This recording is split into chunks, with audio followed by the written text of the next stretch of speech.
berlari kecil gitu Ustaz. Dan kabarnya itu Joko Kendil ini sedang menaiki Naik macan putih ya. Ustaz. Ini gimana Ustaz? Ya, jangan terpesona. Ya, sampai kamu lihat benar-benar dia menjalankan sunnah Rasulullah. Artinya di sini ukuran wali itu bukan saktinya. Jadi bagaimana mereka terhadap ajaran Rasulullah SAW. Karena ini walinya Allah, ya Allah yang tahu, yang menilai kan gitu. Ya, kalau wali murid ya muridnya yang tahu kan gitu kan.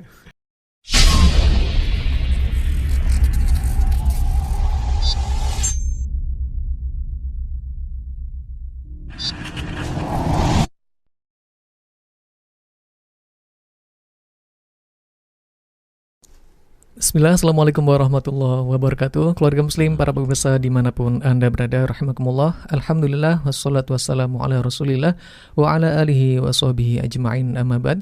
Baik keluarga muslim dimanapun Anda berada, Alhamdulillah di kesempatan kali ini, Alhamdulillah kita bisa berjumpa kembali dalam program Bincang Santai bersama Ustadz Andi Yudiawan MPDI Hafidhahullah Ta'ala.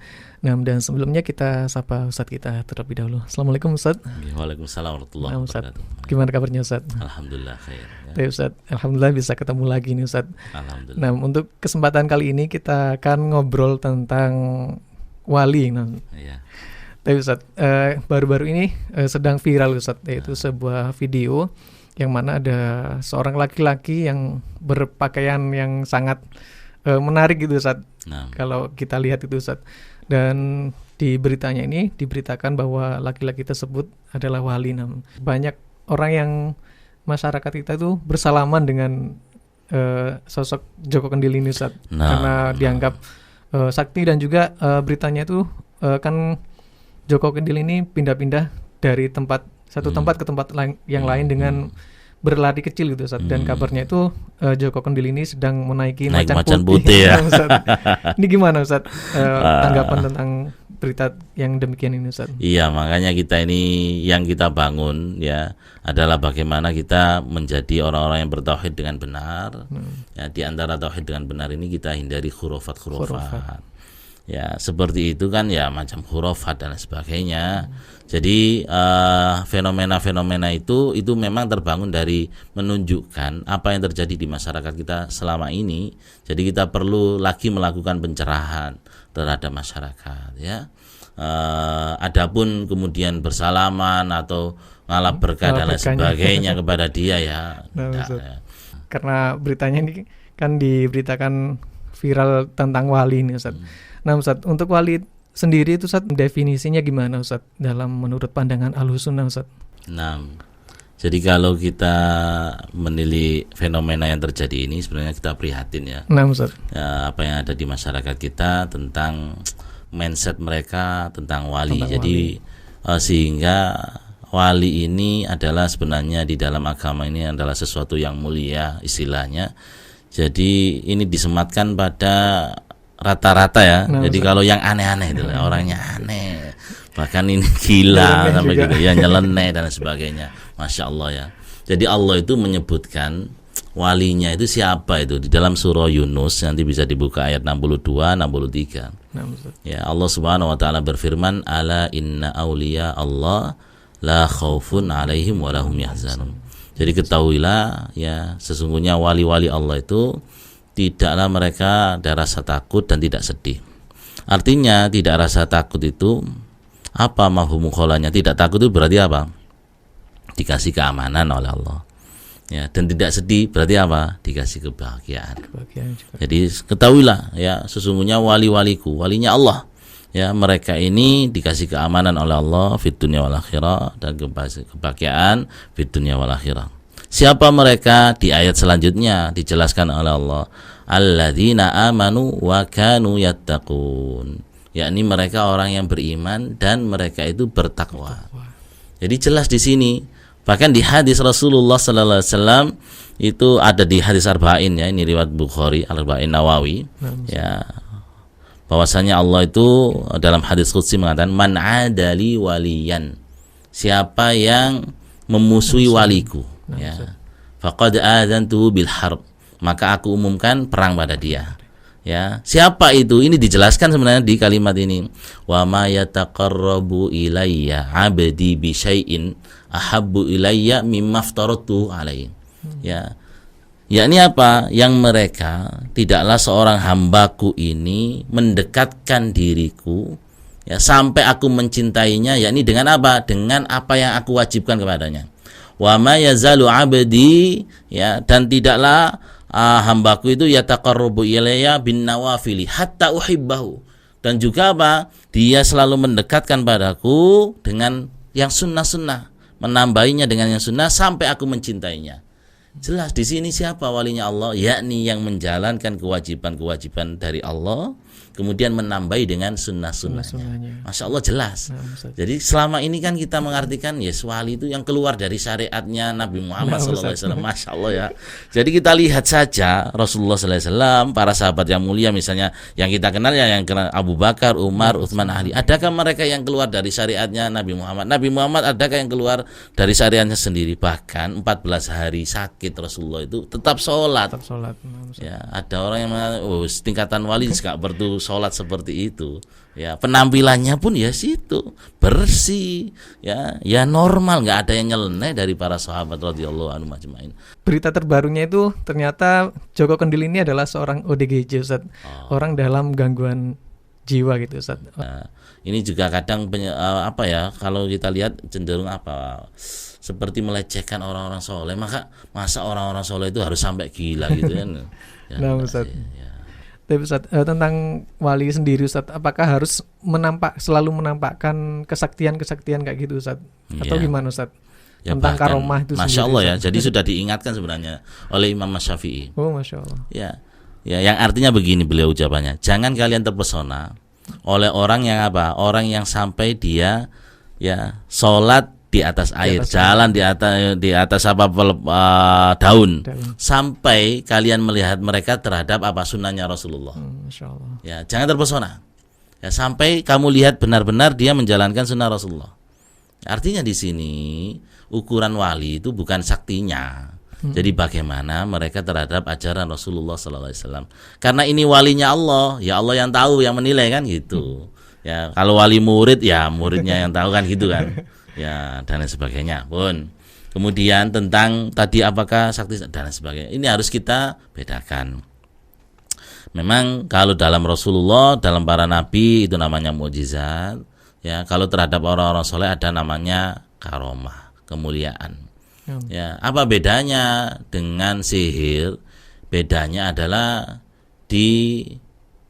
bisa dipelajari kalau sihir. Kemudian keluarnya atau bisa ditampilkan sekehendak yang memilikinya. Ya, itu sihir berarti bisa dipelajari. Misalnya kalau kamu ingin punya kesaktian ini, makan dibacok seperti ini, maka harus melakukan demikian, maka ini sihir. Tapi kalau karomah itu pertolongan Allah, kemuliaan dari Allah, terserah Allah. Ya, pertolongannya, cirinya karomah itu seperti itu. Kalau ada istilah seperti pertolongan Allah, misalnya ini mau dibegal perjalanan, kemudian dibuat Allah banyak gembos sehingga apa, tidak jadi dia yang dibegal dan sebagainya. Ya, itu terserah Allah. Tapi tujuan kita bukan mencari karomah itulah. Kita ini diciptakan hidup ini illa liya'budun, kecuali hanya untuk menyembah Allah. Ya, fokus kita bagaimana sih kita ini bisa menjalani perintah-perintah Allah, menjauhi segala larangannya. Karena tadi berarti setiap diri kita punya kesempatan menjadi wali. Iya, cuma fokusnya jangan saya jadi wali, apa itu wali. Fokus kita ini bagaimana kita benar-benar beriman dan menjadi orang-orang yang bertakwa. Ya, perintah Allah kita jalankan, segala larangan Allah kita tinggalkan. Demikian ya Allah. Untuk ini, Ustaz, apakah wali itu ada tingkatan-tingkatan tertentu gitu, Ustaz? Yang mana kata orang itu kalau sudah mencapai tingkatan makrifat sudah tidak ada kewajiban sholat atau tentang perintah yang lain gitu, Ustaz. Apakah benar demikian, Ustaz? Ini juga yang tersebar di masyarakat ya, bahwasanya tingkatan terendah dalam agama Islam ini namanya syariat, hakikat, kemudian makrifat. Ya, syariat ini ya menjalankan seperti kita sholat ya, ada gerakannya mulai takbiratul ihram sampai salam. Sedangkan hakikat ini ya sudah apa makna di balik itu. Sholat ini artinya dia doa, zikir pada Allah, cukup itu, tidak perlu gerakan, sudah hakikat.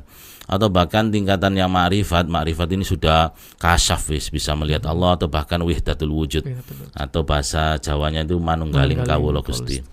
Maka ini bagaimana? Ya kita lihat saja siapa teladan kita, Rasulullah sallallahu alaihi wasallam. Apakah Rasulullah itu pernah misalnya tidak sholat sudah lepas dari syariat yang beliau ajarkan? Tidak. Para sahabat pun ini semuanya menjalankan syariat. Ya, Rasulullah tadi sakit ya selama 14 hari sakit itu masih sholat ya. Sholat ya. Dan beliau ini manusia paling mulia, masih menjalani sholat dengan gerakan-gerakan yang kita lakukan tidak lepas dari itu. Ya, kalau kita menilai ya bahwasannya syarat syahadat Muhammad Rasulullah diantaranya adalah seseorang itu wajib menjalani ya ibadah sesuai dengan apa yang diajarkan oleh Rasulullah SAW melalui lisannya. Ya. Orang yang keluar dari syariat ini sebenarnya mengajak keluar dari ajaran Rasulullah SAW sebenarnya ya. Jadi tidak pernah misalnya sholat sudah saya batin di Mekah dan sebagainya. Tapi lucu orang ini. Jadi kalau masalah ibadah itu ada sampai hakikat, tapi masalah makan ini syariat terus. Jadi sudah makan ya. Sudah makan. Oh sudah makan tak batin mang. Enggak, ternyata makan sembelih. Terus sampai mati syariat. Masya Allah. Jadi ini nakalannya gitu ya. Jadi maka hati-hati. Yang benar sekali lagi di Islam itu tingkatannya bukan itu. Ya, tingkatannya adalah Islam, iman, ihsan. Jadi tingkatan terendah di dalam Islam ini namanya Islam itu tadi berdasarkan hadis Jibril ya. Riwayat Umar bin Khattab bainama nahnu fi Rasulillah sallallahu alaihi wasallam, ketika kami itu berkumpul bersama Rasulullah sallallahu alaihi wasallam zata yaum suatu hari, ittala alaina rajulun syadidu bayadi thiyab syadidu sawadi sa'ar, tiba-tiba ada orang itu yang berpakaian putih bersih, rumputnya hitam, kemudian duduk di Nabi bertanya, ya Rasulullah akhbirni anil Islam. Nah, apa itu Islam itu? Rasulullah menjawab, antas syahada alla ilaha illallah Muhammadur Rasulullah ya wa iqamis shalah wa ita'iz zakah wa hajjil baiti wa shaumi ramadan, atau wa tuqimas shalah wa tu'tiyaz zakah wa tasumu ramadan wa tahujjal baita in istata'ta ilaihi sabila. Jelas rukun Islam seperti itu. Ya, kemudian iman yang beliau jawab dengan rukun iman. Ya, kemudian ihsan ya anta'budallah ka'annaka tarahu fa illam takun tarahu fa innahu yarak. Jadi engkau beribadah pada Allah seolah-olah engkau melihat Allah. Jika kamu tidak bisa melihat Allah, yakinlah kamu dilihat oleh Allah. Inilah ihsan. Ya, jadi muraqabah, dekat, merasa diawasi oleh Allah terus ya, baik ramai maupun sepi, ini tingkatan ihsan. Itu tingkatan di Islam. Ya, demikian ya. Tapi Ustaz, terkait tentang akidah wahdatul wujud tadi Ustaz, mungkin ulama Islam pernah membahas siapa sih tokoh pencetus pemahaman akidah wahdatul wujud ini Ustaz? Apakah sudah dari zaman dulu atau mungkin yang masyhur di Indonesia itu ada Siti Jenar Ustaz? Nah, ini memang kalau kita pelajari tentang tasawuf sufi ya, ini dipelajari di pendidikan formal tingkat universitas pun dipelajari. Jadi tokoh pencetusnya untuk wahdatul wujud ini adalah diantaranya adalah tokoh-tokohnya Al-Hallaj itu. Ya, kemudian ada Yazid Al-Bustami, kemudian tasawuf tentang mahabbah saja itu yang kita kenal Rabi'ah Al-Adawiyah itu.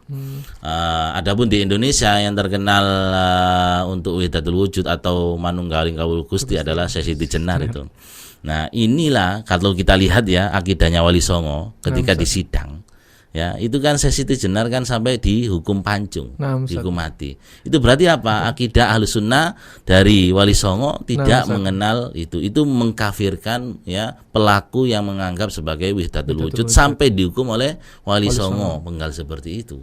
Ya, ini adalah salah. Kenapa? Kalau seorang hamba menyatu pada Allah tingkatan makrifat ini, ya jadinya seperti kasus seperti di IAIN Bandung dulu ketika mengatakan anjinghu akbar.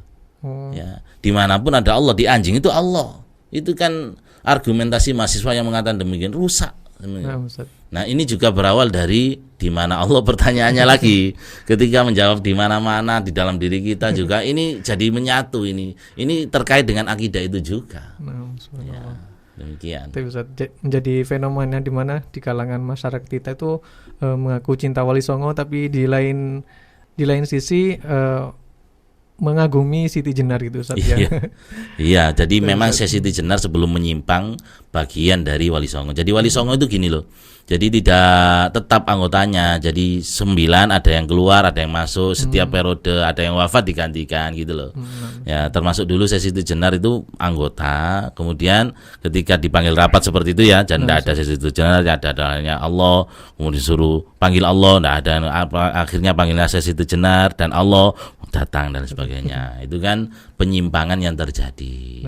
Jadi Wali Songo pun itu menghukumi menyimpang. Buktinya apa? Menghukum si sesi jenar. Maka ini juga kalau kita misalnya kita meneladani para penyebar Islam di tanah Jawa seperti itu, maka ya harus meneladani dengan benar, diantaranya akidahnya juga. Kita yakin bahwasanya para Wali Songo ini juga punya jasa terhadap penyebaran Islam, dan kita perlu mempelajari dengan benar mereka akidahnya dan wasiat-wasiat mereka. Diantaranya kan mereka ingin engkau ya generasi mari kini sing dandani bener ya, sementara seperti ini ya. Demikian wallahu taala alam. Nah, Ustaz, mungkin yang terakhir bisa dijelaskan tentang karomah itu sendiri, Ustaz. Apakah di zaman para sahabat ataupun tabiin, apakah pernah terjadi karomah, Ustaz? Iya, jadi kalau kita pelajari ya di sirah sahabat yang kita ambilkan misalnya dari kitab Al-Bidayah wan Nihayahnya Imam Ibnu Katsir, banyak terjadi. Jadi misalnya ketika penaklukan Persia di Irak itu, ya pernah pasukan kaum muslimin ini kan terhalang oleh sungai Efrat. Ya, pasukan berkuda ini. Maka Masya Allah ya, jadi itu kemudian ayo bismillah tawakal kita nyebrang. Ini kuda ini nyebrang di atas jalan air ini ya, mereka itu bisa jalan ya, seperti jalan di darat. Itu terjadi. Tapi ingat pesan Imam Syafi'i ya tadi, bagaimana sunnah terhadap, ternyata ya mereka kita akui bagaimana terhadap sunnah. Kemudian terjadi juga ya ketika Amr bin As radhiyallahu an menaklukkan Mesir. Ya, menaklukkan Mesir itu ya, di sana orang-orang Mesir ada kepercayaan ini harus istilahnya diselamati sungai Mesir waktunya datang. Ya, kan itu dilarang, kalau nggak diselamati ini mati. Ternyata benar, nyumber mati, sumbernya air ini kering. Apa yang terjadi? Amr bin As menyurati Umar bin Khattab menceritakan. Lalu Umar bin Khattab menulis surat ya. Nah, kalau ini nanti kertasnya sudah sampai ya, ceburkan ke Sungai Nil. Masya Allah. Isinya surat itu ternyata Bismillahirrahmanirrahim dari Umar Amirul Khattab, Amirul Mukminin ya, kamu adalah hamba Allah, mengalirlah atas perintah Allah. Masya Allah. Kemudian Sungai Nil ini mengalir sumbernya lagi. Ya, itu karomah banyak. Memang karomah itu kita yakin ada. Cuma tidak bisa dipelajari. Itu murni pertolongan Allah kepada hamba-hamba yang dicintainya. Dan ya, memang di luar nalar gitu, di luar kejadiannya. Karena yang kita pahami itu karomah itu adalah sesuatu yang nyeleneh gitu, Ustaz. Iya, nyeleneh kan bisa dipelajari terus dikeluarkan sekehendak kita. Itu sihir itu. Atraksi. Kalau pokok cirinya dua tadi, kalau sampai bisa dipelajari terus kita keluarkan sekehendak kita, itu sihir. Walaupun dinamakan maunah, dinamakan karomah, dinamakan dengan istilah-istilah Islam. Demikian. Baik Ustaz, jazakallahu khairan atas kesempatan waktunya, Ustaz. Insyaallah kita akan lanjutkan di kesempatan lain waktu dengan tema yang lain, Ustaz. Baik, dan keluarga muslim dimanapun Anda berada, demikian untuk program Bincang Santai di kesempatan kali ini bersama Ustaz Andi Yudiawan MPDI Hafidhahullah Ta'ala, dan insyaallah kita lanjutkan di kesempatan lain waktu dengan Ustaz kita yang lain insyaallah. Dan keluarga muslim dimanapun Anda berada, kami pamit undur diri dan kami ucapkan terima kasih jazakumullah khairan atas kebersamaannya, dan kita akhiri dengan doa kafaratul majelis. Subhanakallahumma wa bihamdika asyhadu an la ilaha illa anta astaghfiruka wa atubu ilaik. Wassalamualaikum warahmatullahi wabarakatuh. Assalamualaikum warahmatullahi wabarakatuh.